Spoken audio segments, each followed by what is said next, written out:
ಈಗಾಗಲೇ ನೀವು ನೋಡ್ದಂಗೆ ಬೆಳಿಗ್ಗೆ 5 ಗಂಟೆಯಿಂದ ಸ್ಟಾರ್ಟ್ ಆಗಿದ್ದ ಒಂದು ಕಾರ್ಯಾಚರಣೆ ಈಗ ಸುಮಾರು 8 ಗಂಟೆಗಳ ನಂತರ 3 ಬಾಡಿಗಳು ಸಿಕ್ಕಿದ್ದಾವೆ. ಆ 3 ಬಾಡಿಗಳನ್ನು ಒಂದು ಪುರುಷ ಮತ್ತು ಇನ್ನೊಬ್ಬರು ಮಹಿಳೆ ಮತ್ತೊಂದು ಮಗು ಇದೆ. ಆ ಮೂರನ್ನು ಕೂಡ ಒಂದು ಗೌರ್ಮೆಂಟ್ ಹಾಸ್ಪಿಟ್ಲಿಗೆ ಕಳಿಸಿದ್ದೀವಿ. ಒಂದು PM ಆದ ನಂತರ ಆ ಸಂಬಂಧಪಟ್ಟ ಫ್ಯಾಮಿಲಿಗೆ ಕಳಿಸ್ತೀವಿ.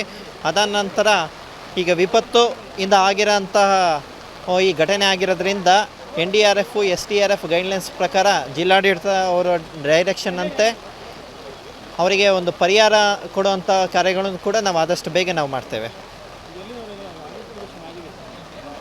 ಅವರಲ್ಲಿ ಬಂದು ತಾಲೂಕು ಆಡಳಿತ ಕೇಂದ್ರ ಗಮನಕ್ಕೆ ಇಲ್ಲ ಬಂದಿಲ್ಲ. ಯಾಕಂದರೆ ಈಗ ಸ್ಥಳೀಯವಾಗಿ ಮಾಹಿತಿ ಕೇಳಿದಾಗ ಅವರು ಕೇವಲ ಒಂದು 3 ದಿನ ಹಿಂದೆ ಅಷ್ಟೇ ಒಂದು ಟೆಂಟ್ ಕಟ್ಕೊಂಡು ಈಗ ಕೆಳಗಡೆ ಇಲ್ಲಿ ಒಂದು ಲೋಕಲಲ್ಲಿ ಒಂದು ಕೆಲಸ ಮಾಡೋಂಥ ಒಂದು ಹೋಟೆಲ್ಲು ಮತ್ತು ಒಂದು ಕೂಲಿ ಕಾರ್ಮಿಕರು, ಆದ್ದರಿಂದ ನಮಗೂ ಮಾಹಿತಿ ಇರಲಿಲ್ಲ.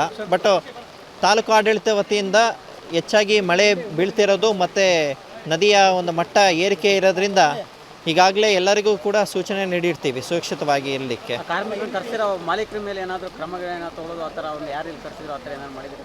ಈಗ ಸದ್ಯಕ್ಕೆ ನಮಗೆ ಮಾಹಿತಿ ಪ್ರಕಾರ ಯಾರು ಅದು ಕರೆಸಿದ್ದಾರೆ ಅವರು ಮಾಲೀಕರು, ಅವ್ರ ಬಗ್ಗೆ ನಾವು ಕೂಡ ಸೂಕ್ತ ತನಿಖೆ ನಡೆಸಲಿಕ್ಕೆ ಪೊಲೀಸ್ ಇಲಾಖೆ ಮತ್ತು ನಾವು ಕೂಡ ಸ್ಟಾರ್ಟ್ ಮಾಡಿದ್ದೇವೆ. Thank you. Okay, thank you.